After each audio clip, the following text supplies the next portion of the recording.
अस्सलामुअलैकुम दोस्तों, मेरा नाम उमर है और मैं आपकी भेजी हुई हॉरर स्टोरीज नरेट करता हूँ।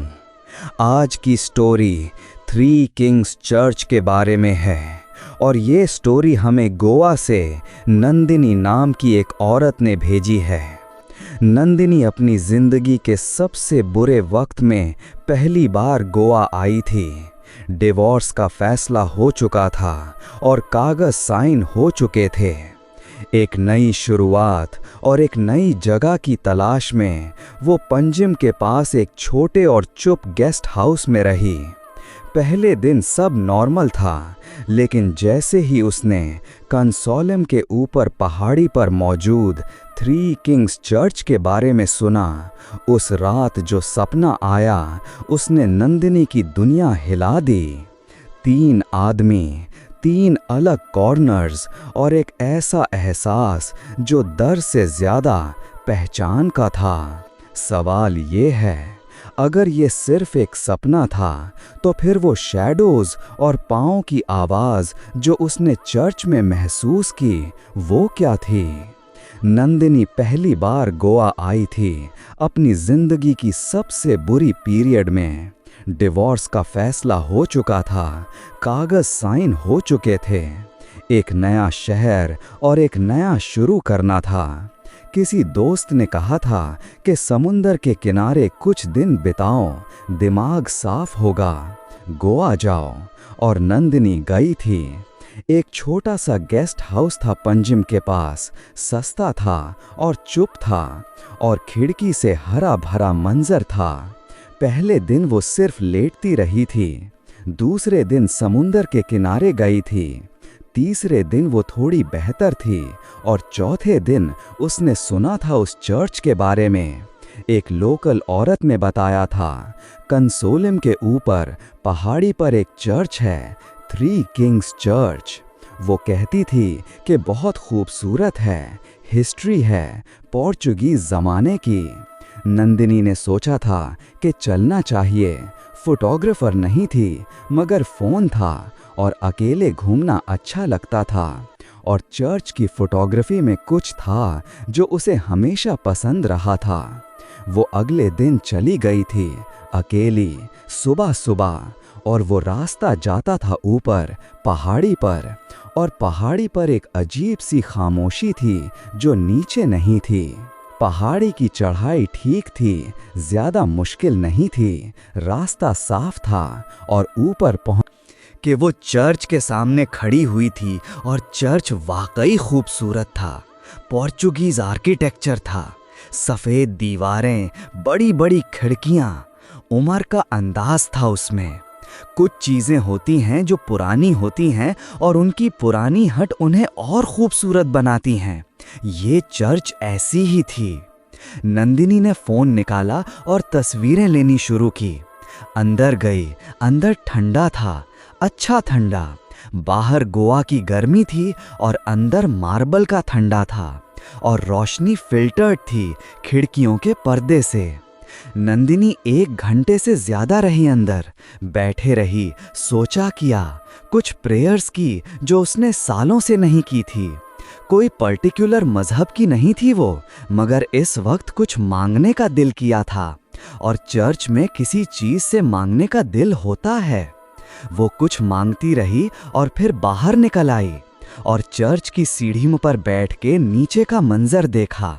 गोवा नीचे था, हरा, खुला, सुंदर, और नंदिनी को पहली बार कुछ दिनों में अच्छा लगा।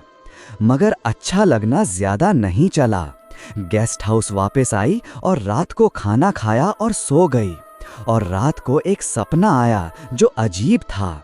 सपने में वो चर्च में थी, मगर चर्च अलग था, अंधेरे में था, शीशा ब्रोकन था, दीवारें नमदार थीं और रोशनी नहीं थी।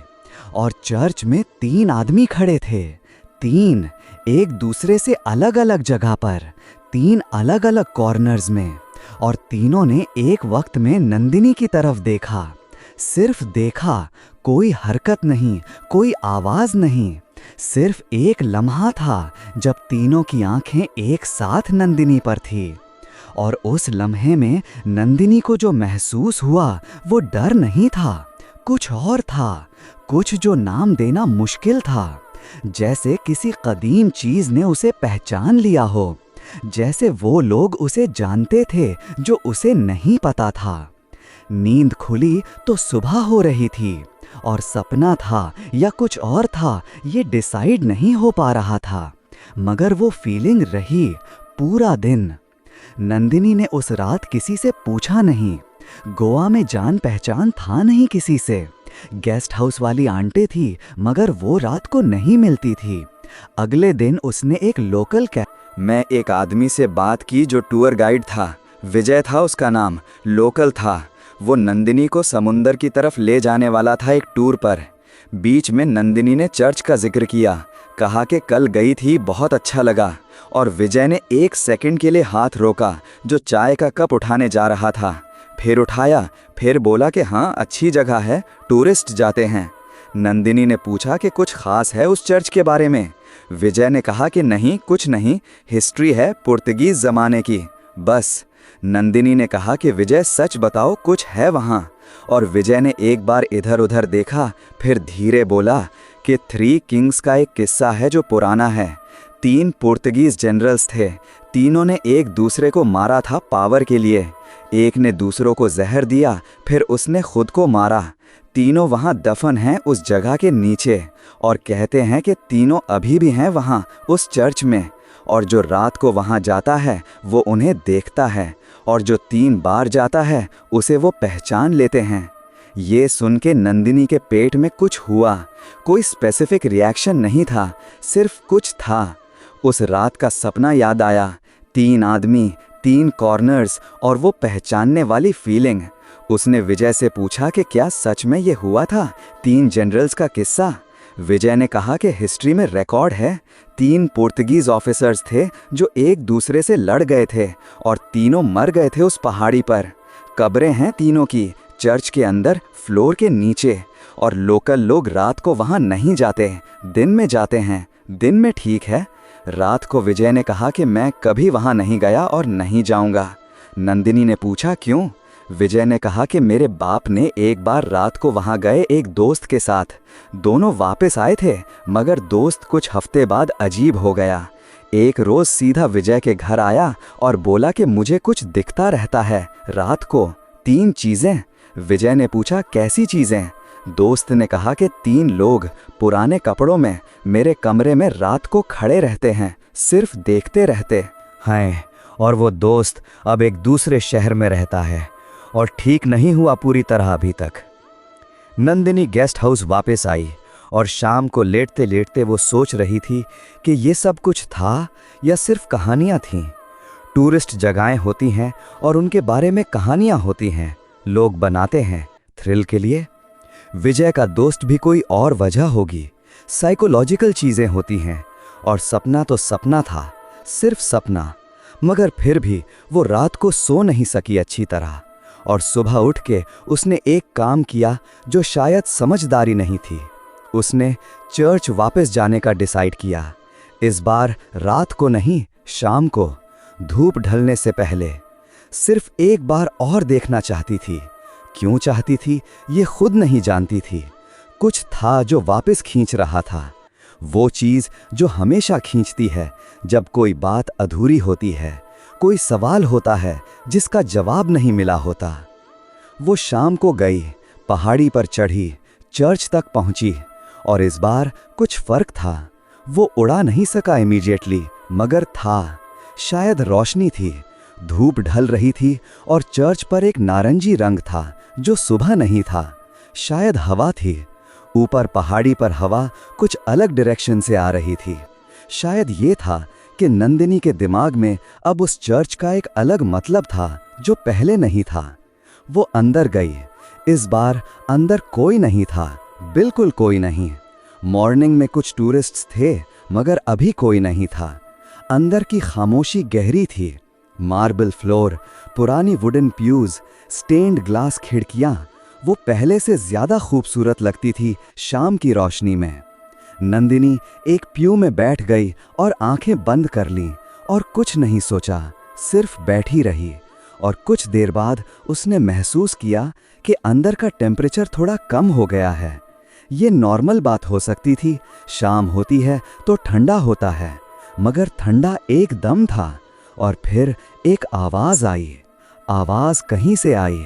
नंदिनी ने आंखें खोली और इधर उधर देखा। कोई नहीं था, मगर आवाज़ थी, धीमी, जैसे पाँव की आवाज़। कोई चल रहा था, वुडन फ्लोर पर नहीं, मार्बल पार। और मार्बल पार कदम की आवाज़ अलग होती है, हॉलो। और वो हॉलो आवाज़ आ रही थी दूर से, चर्च के पीछे से, जहाँ एक छोटा सा दरवाज़ा था जो नंदिनी ने पहले नोटिस नहीं किया था, या नोटिस किया था मगर ध्यान नहीं दिया था। नंदिनी खड़ी हो गई और उस दरवाजे की तरफ देखा। दरवाज़ा बंद था, मगर आवाज़ दरवाजे की तरफ से आ रही थी, कदम की आवाज़। 1 2 3। रुक गई, फिर शुरू, फिर रुक गई, जैसे कोई वहाँ से आ रहा हो और रुक रुक के आ रहा हो। नंदिनी का पहला ख्याल था कि कोई और विजिटर है जो पीछे की तरफ से आया, कोई स्टाफ मेंबर है, मगर फिर आवाज़ ख़त्म हो गई और कोई नहीं आया और दरवाज़ा बंद रहा। नंदिनी ने वहाँ से निकलने का सोच लिया। ये समझदारी था। शाम हो रही थी, चर्च बंद होने वाला था, वो निकले। मगर जब वो पीछे मुड़ी तो मैं दरवाजे की तरफ जाने के लिए, तब उसने देखा कि चर्च की एक साइड वॉल पर, जो पूरी तरह शैडोड थी क्योंकि शाम की रोशनी दूसरी तरफ से आ रही थी, उस वॉल पर कुछ था। पहले उसने सोचा कि पेंटिंग है, चर्चेज़ में पेंटिंग्स होती हैं, म्यूरल होते हैं, मगर ये पेंटिंग नहीं थी। ये 3 चीज़ें थीं, 3 सिलुएट्स एक वॉल पर, और ये सिलुएट्स वैसे ही थीं जैसे सपने में थीं, 3 अलग अलग जगहों पर। और जब नंदिनी ने सीधा देखा तब पता चला कि ये सिर्फ शैडोज़ थीं, स्टेन्ड ग्लास से आने वाली रोशनी और वुडन फर्नीचर की वजह से बनने वाले शैडोज़। नॉर्मल बात, फिजिक्स थी, मगर 1 सेकंड था, सिर्फ 1 सेकंड, जब वो 3 शेप्स नंदिनी को लगती थीं कि मूवमेंट की, जैसे इन्होंने एक साथ थोड़ी सी हरकत की, सिर्फ थोड़ी सी, और नंदिनी का दिल एकदम तेज हुआ और उसने तेज कदम उठाए और बाहर निकल गई और सीधी नीचे उतरनी शुरू हो गई पहाड़ी से। नीचे आकर उसने एक दुकान पर पानी लिया और पिया, और हाथ देखे, हाथ कांप नहीं रहे थे। ये अच्छी बात थी, मतलब वो इतनी बुरी नहीं थी। सिर्फ चर्च थी और शाम थी और शैडोज़ थी, सिर्फ इतना था। मगर गेस्ट हाउस वापस जाते वक्त रास्ते में उसने फ़ोन निकाला और 3 किंग्स चर्च सर्च किया, और जो आया वो पढ़ने लगी, और जो पढ़ा वो काफ़ी था। 3 पोर्चुगीज़ गवर्नर्स की कहानी थी जो पोर्चुगीज़ एरा में थी। 3 लोग थे जो गोवा पर अपनी अपनी हुकूमत चाहते थे। एक ने दूसरों को जहर दिलवाया, दोनों मरे, फिर उसने भी अपनी जान ली। तीनों उसी पहाड़ी पर थे, तीनों वहाँ दफन हुए। और जो रिकॉर्ड्स थी पोर्चुगीज़ ज़माने की, उनमें एक एंट्री थी जो नंदिनी ने एक रिसर्च वेबसाइट पर पढ़ी कि 3 गवर्नर्स के मरने से पहले एक आवाज़ आई थी जो विटनेसेस ने सुनी थी। आवाज़ थी पाँव की, 3 लोगों के पाँव की, चर्च के अंदर। और जब लोग अंदर गए थे तो कोई नहीं था। नंदिनी ने फ़ोन रखा और सोचा और सोचा और सोचा, और गेस्ट हाउस पहुंची। और रात को लेटते लेटते वो एक काम कर रही थी जो उसे पता था ठीक नहीं था। वो सोच रही थी कि वो 3 बार चर्च गई थी, 3 बार, एक बार दिन को, एक बार शाम को, और सपने को काउंट करें तो 3 बार। और विजय ने कहा था कि जो 3 बार जाता है उसे पहचान लेते हैं। ये कहानी थी, सिर्फ कहानी थी, मगर आज चर्च में वो शैडोज़ थी, और वो पाँव की आवाज़ थी, और वो ठंडा था जो एकदम आया था। और वो सोच रही थी कि कहानियाँ और हकीकत के बीच की लाइन पूरी तरह कहाँ होती है, कब होती है, क्या होती भी है या नहीं। ये सवाल था जो नींद नहीं आने दे रहा था। रात के करीब 3 बजे नंदिनी की नींद खुली। किसी वजह से नहीं, सिर्फ खुली। और कमरा वहाँ था, गेस्ट हाउस का कमरा, फैमिलियर, वो रोज़ का कमरा। लैंप की छोटी रोशनी थी जो वो रात को बंद नहीं करती थी। पंखा चल रहा था, बाहर का शोर बिल्कुल नहीं था। और ये गोवा की रात थी तो समंदर की हवा की आवाज़ आती थी कभी कभी। वो आई, नॉर्मल थी, सब नॉर्मल था। और फिर नंदिनी की नज़र कमरे के एक कॉर्नर पर गई, एकदम से गई, जैसे कुछ ने खींचा हो।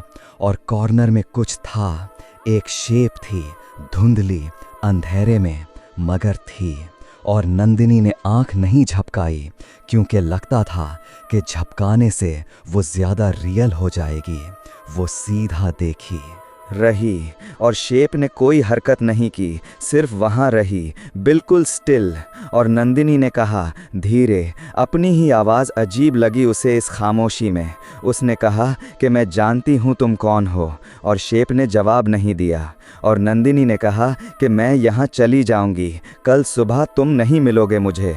और शेप ने फिर जवाब नहीं दिया, मगर नंदिनी को लगा कि कुछ थोड़ा सा बदला, कोई चीज़ हवा में या रोशनी में या उस शेप के होने में कुछ थोड़ा सा बदला। और नंदिनी ने आंखें बंद कर लीं और बिस्मिल्लाह पढ़ा, और जो भी प्रेयर्स याद थीं वो पढ़ीं। और काफ़ी देर बाद आंखें खोली और कॉर्नर खाली था।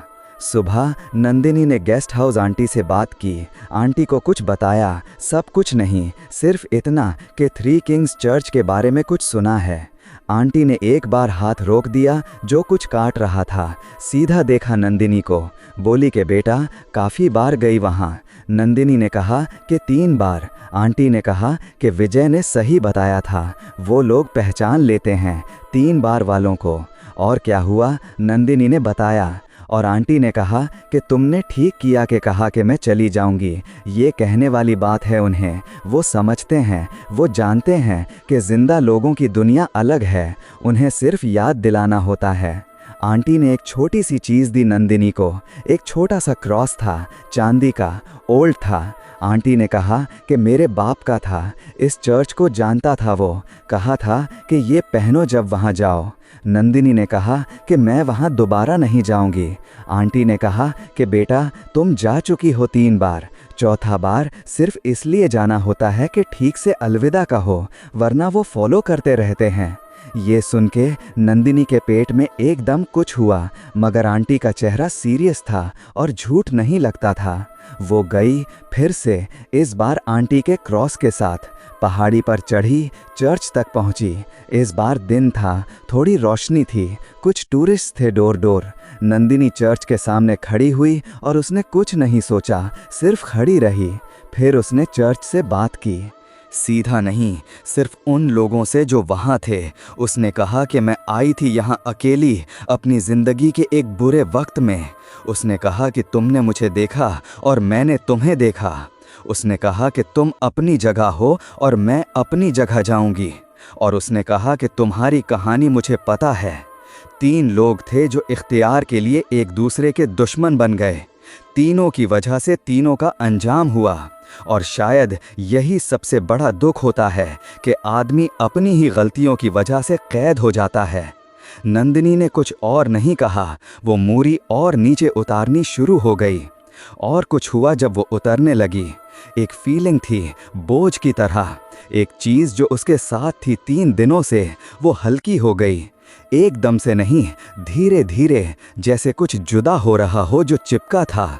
और जब वो पहाड़ी से नीचे आई और शहर की तरफ वापस आई, तब वो फीलिंग गई थी। पूरी तरह नहीं, मगर काफ़ी हद तक। नंदिनी ने उस दिन शाम की ट्रेन ली और गोवा से निकली, अपने शहर वापस गई। नई जिंदगी थी वहाँ और मुश्किलात थीं, मगर थीं। और जाते वक्त उसने एक बार गोवा को खिड़की से देखा और एक ख्याल था जो आया कि कुछ जगहें होती हैं जो अपना बोझ रखती हैं, कदीम बोझ। और वो बोझ उन लोगों को छू जाता है जो वहाँ जाते हैं, ख़ासकर उन लोगों को जो खुद भी कुछ बोझ उठाए हुए होते हैं। और ये सिर्फ डर की बात नहीं है, ये कुछ और भी है। एक चीज़ है जो सोचने पर आती है कि शायद वो 3 लोग जो उस पहाड़ी पर हैं वो सिर्फ एक यादगार हैं इस बात की कि इख्तियार के लिए आदमी क्या कुछ करता है और फिर कहाँ पहुँचता है। और नंदिनी की ज़िंदगी में भी कुछ था जो छूट गया था, कुछ जो होल्ड करना था जिस पर होल्ड नहीं हो सका। और शायद इसीलिए वो चर्च ने उसे खींचा था या वो खुद खींची गई थी, ये फ़र्क करना आज भी मुश्किल था। मगर ट्रेन चल रही थी और गोवा पीछे छूट रहा था और 3 किंग्स चर्च की सफ़ेद दीवारें दूर होती जा रही थीं। और नंदिनी ने खिड़की से नज़र हटाई और आगे देखा और सोचने लगी कि एज क्या होगा, जो पीछे था और ये एक नया ख्याल था जो पहले नहीं आता था और जिसका आना इस सफ़र की वजह से था या किसी और वजह से ये नहीं पता था, मगर था। तो दोस्तों, अगर आप कभी गोवा जाएं और कोई आपको 3 किंग्स चर्च के ऊपर पहाड़ी पर जाने का मशवरा दे तो एक पल के लिए ज़रूर सोचना, क्योंकि लोग कहते हैं कि दिन में सब ठीक होता है, लेकिन शाम और रात के वक्त कुछ चीज़ें, शैडोज़, पाँव की आवाज़ या एक अधूरा एहसास अब भी वहाँ मौजूद हैं। अगर आपको ऐसी रियल और मिस्टीरियस हॉरर स्टोरीज पसंद हैं तो वीडियो को लाइक करें, चैनल को सब्सक्राइब करें और कमेंट्स में ज़रूर बताएं, क्या आपने कभी किसी जगह पे ऐसा महसूस किया है कि कुछ अब भी आपका पीछा कर रहा है।